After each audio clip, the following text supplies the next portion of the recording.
vont faire, si on supprime l'ATP, les départements, les régions, les communes et les communautés de communes notamment, qui vivent, dont leurs impôts, un des impôts principaux, est la taxe professionnelle.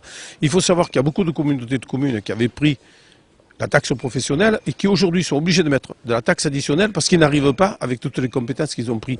Moi je veux bien qu'on supprime, je crois que ça représente 80 milliards d'euros. Mais par quoi va-t-on remplacer ces 80 milliards d'euros? Écoutez, c'est un manque à gagner de 90 millions d'euros.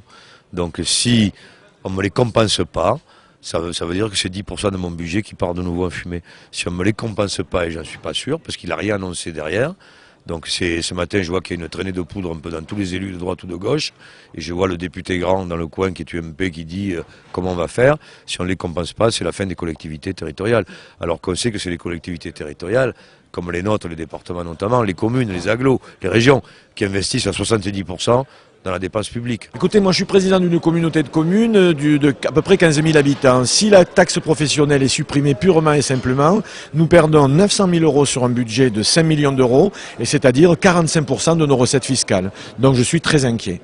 La seule ressource fiscale de la communauté d'agglomération, c'est la DGF et la taxe professionnelle. Donc il faudra bien sûr travailler avec le gouvernement pour voir. Alors Nicolas Sarkozy a parlé hier de la taxe carbone, mais effectivement, si on peut essayer de compenser la perte de l'ATP par une autre taxe, pourquoi pas, on est tout à fait ouvert.